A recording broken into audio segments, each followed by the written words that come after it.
This video is about how you can scare a guy away when you try too hard. Why is that? What's the psychology behind this rather strange phenomena, and how do you prevent it without playing hard to get, without playing any games? Now, to get there, I have to start with a different set of questions first. Have you ever had strong, genuine feelings for someone who seemed like the right person for you because your heart was totally sure of it? Even though you only knew that person for a couple of weeks, sometimes just for a couple of minutes. Have you ever had your friends say, yeah, you deserve better, but ignored it? Did you ever believe that someone was your perfect match, but now, in hindsight, a couple of years later, you just can't grasp how you ever came to that silly conclusion? That's what this video will be about. I'm an author. I write books about dating and relationships and mastering difficult emotions. My real name is Geert, my easier to pronounce pen name is Brian Knox, and a story you will see very often is that a woman falls in love with a guy she just met. So she develops strong feelings for him right away. And this happens when she talks to him and she feels that there is a connection. He seems special. He says the right things. He does the right things. He looks like the right thing. So she's happy. She's romantically and physically attracted to him, and he is to her. So what could possibly go wrong? Well, nothing. So it will seem at first this is a happy ending in the making. But sometimes a happy ending is just a story that isn't finished yet. So long story short, he dumps her. And of course not before he became less interested first, took longer to return her calls, lowered her importance, so much that eventually dusting off his houseplants became more interesting than spending any time with her. What happened here? And could she have prevented this? Because this here was not necessarily a bad or an immature guy. As we will see, women do this to guys as well, of course. There are two problems. The first one is that when two people are attracted to each other, they are probably not falling in love at the same speed. And this can potentially be a big issue. You often see this on TV, for example, during a dating show where the goal is to find the one. So two people meet, there's instant attraction on both sides, so good news, everything goes well. But then one person starts to develop strong feelings much quicker than the other one.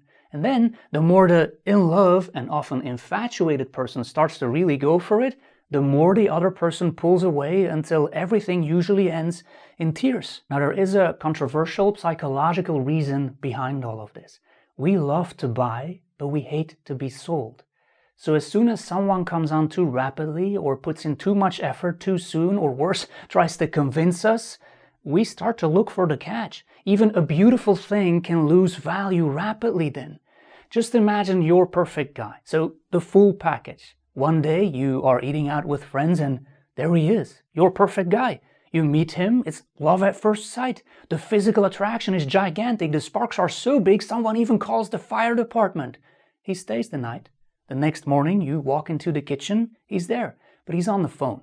So he hangs up and then he tells you that he just quit his job and has just put his condo up for sale so he can move in with you and be with you as much as humanly possible.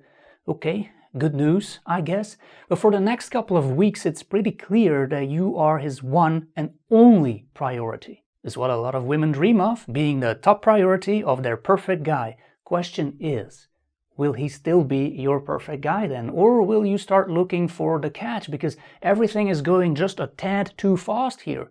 How long will it take before you will ask your perfect guy to please unsell his condo and move back to his own place?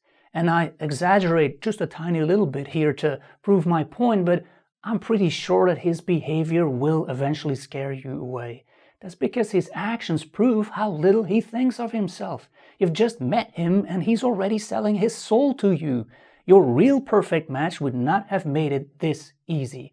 And not because he plays games, but because your real perfect match knows his own value. He knows what he's worth. He's not giving himself to the lowest bidder. He's not going to cling on to the first woman who smiles back and who invites him in. And all of this is pretty logical, right? Yet, sadly, some women do something very similar with the guy they've just met. So they know him for a couple of days or weeks or months, and even though they don't really know him yet, they already go out of their way to meet him, they clear their schedule, they start dreaming of that perfect future with him, they make him very important. They treat him like the king he hasn't proven to be. But here's the real problem. They are not in love with him, they are in love with the perfect image they have of him. And this is always a recipe for disaster. This is a recipe for a miserable ending. And that is indeed the second problem. Falling for the perfect image of someone, not for who they really are. And the solution is easy. When you are attracted to a man, try to realize that your heart will immediately start to paint an ideal, perfect picture of him. So when you are with that guy, the ideal guy, all your problems will melt away forever. It's pure eternal bliss. No wonder it's so attractive. But next to it, and much harder to see, is the picture of who he really is, the picture of reality. And here's the thing. In the beginning, you won't know how many differences there are between both pictures. There will, of course, at least be a couple, but there could be thousands. So our job, when we really fall for someone, is not to play hard to get, but to realize that we need time before we really know someone. A lot of time. Our heart is not our most trusted advisor, nor should it be during the first couple of months, because we may be blinded by love, we may be infatuated. So the second part of the solution, have an open heart. Love him as much as you want, but try to base your efforts and your investment on who he really is, not on the perfect image of him.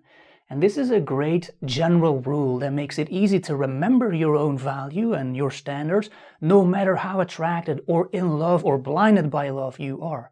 So ask yourself the following questions. How is he treating you?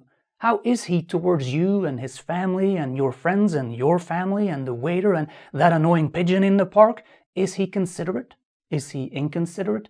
Try to pay attention to those things and even to the details, because as I said, your heart will just keep the ideal image right in front of your face, and it will not be easy to look past it. But if and when you do, if you base your efforts on reality, on how he treats you and others, on his investment and his efforts in that relationship, then it will be very hard to scare a guy away, because you will not be rushing into anything.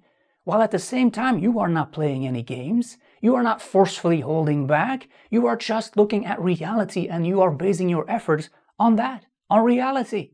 That's it for this video. If you want more, then you can find me on brianknox.com, where I send a ton of other tips to the women who are on my mailing list.